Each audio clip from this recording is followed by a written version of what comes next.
to the channel. Got another war video here. This is going to be war number 3 of season 41. First up here I got Ebony Maw on path 9.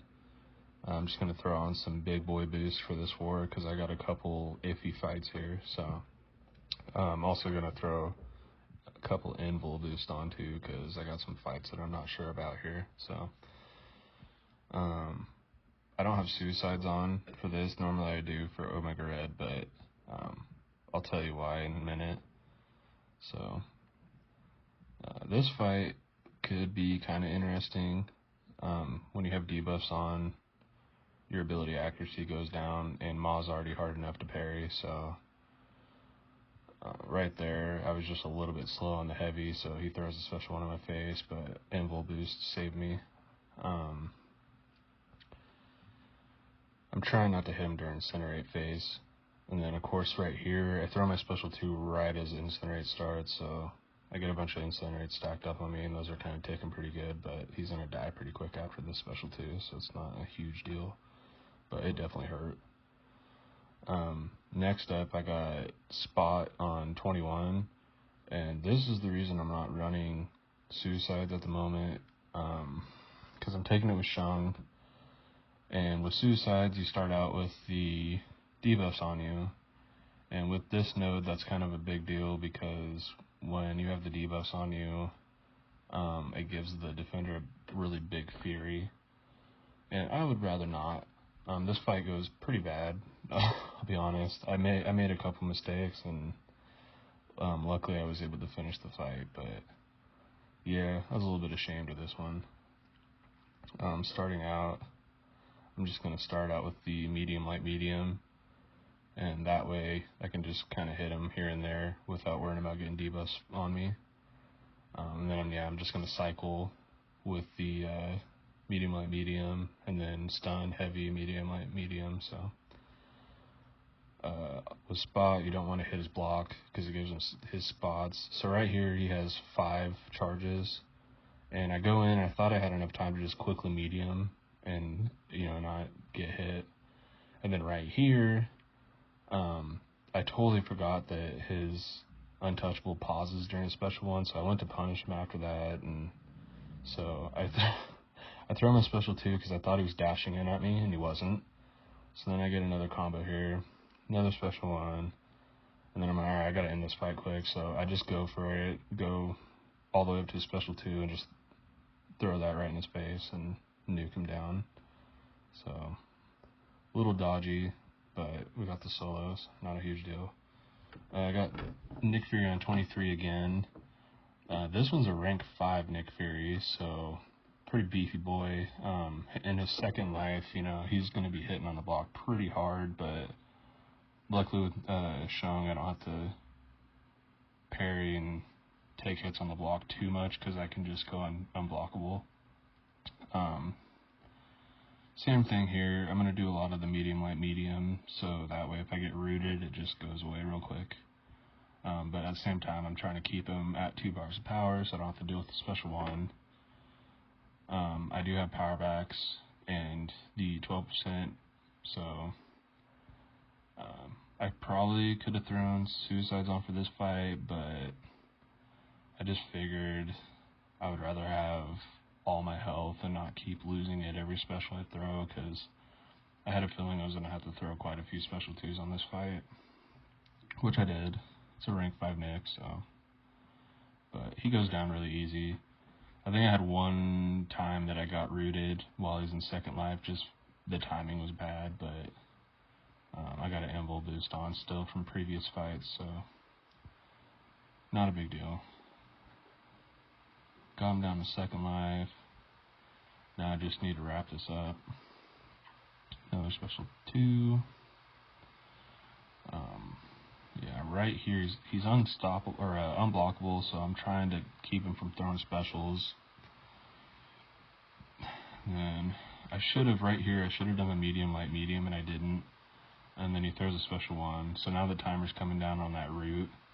I go in, didn't get the intercept, got tagged, so then I just throw the special 1 here to get out of the root real quick. And I'm unblockable at this point, so I can just go in and finish the fight.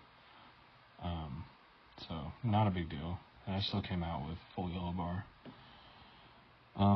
Let's see here. Next fight, I got Gallon on 26 hazard shift and conflictor.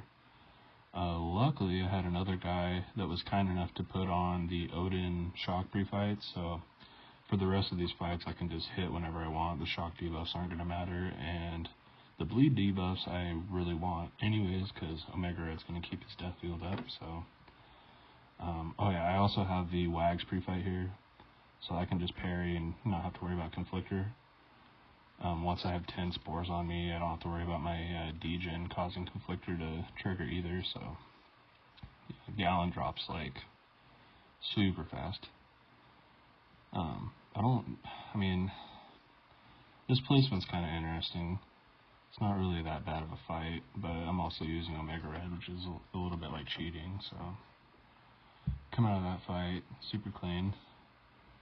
This next one, I was worried, because I've fought Avsman, you know, quite a bit in, like, BGs and other places, and I know he can be a pretty difficult fight, and this is also one-eyed open, so I can't really parry, because my spore damage will actually come back and bite me in the ass, so right there I parried on accident.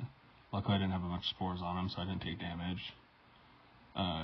Basically my plan was to just punish his special ones with my heavies, and that would just kind of keep the degen on him, so that way I could keep my spores up, and then, you know, with the bleed debuffs on me, it's pretty easy to keep stacking spores. But this dude's regen is just ridiculous, like crazy. It's a long fight. Watching it, you know, I probably should have gone back and forth between pushing him to special 2 and special 1, but not being able to parry, really my only openings was to, you know, punish him after the special 1, and then also, you know, I keep trying to hit him on the block and stay close to him just so I can keep putting the spores on him, and then here and there I just kind of get an intercept, and, you know. But yeah, super long fight. I have one spot where he just, like, I went to dash in to hit his block and he just parries me, which really was irritating. And then on top of that, during this fight, like right about at this point, I got a bloody nose and my nose just started pouring blood. So I'm trying to finish this fight up, and then I get parried and I got blood all over the place, and it was just frustrating and crazy. So it definitely could have gone better, but it wasn't, you know, too horrible considering the circumstances. But yeah, that regen, man, he just, like, I get him down a ways, and then he regens, and I get him down a ways, and he's just back and forth. And then right here, I think I get clipped. No, it's the one after this, I think. He throws a special 1. I thought I dexed it, but I barely got clipped by it, and it did quite a bit of damage. So I'm alright. I'm just trying to finish this fight. And he doesn't have regen at this point, so I parried and just, you know, figured I'd try to end it. And I got the solo, but that one sucked. So 25 potions later here, on path 9, I have Quicksilver for my last fight. I hate fighting Quicksilver. He's probably my least favorite champ to fight in this game, but I've kind of figured out how to fight him with OR for the most part. Honestly, if he was on one-eyed open, that would have been a worse fight, because, you know, right here you can see I'm just doing short parries and stacking my spores up, and then I'm just not going to hit him anymore and let the spores do all the work, because, you know, the less specials this dude throws, the better, because he is just an absolute crackhead when it comes to his movements and specials, and I hate fighting him, but he drops. So not a bad fight. Pretty good war for me. Hopefully the rest of the season goes well for me too. I already have that one death from the first war, and I really don't want any more. So thank you guys for coming back and watching videos again. Appreciate it. Until next time.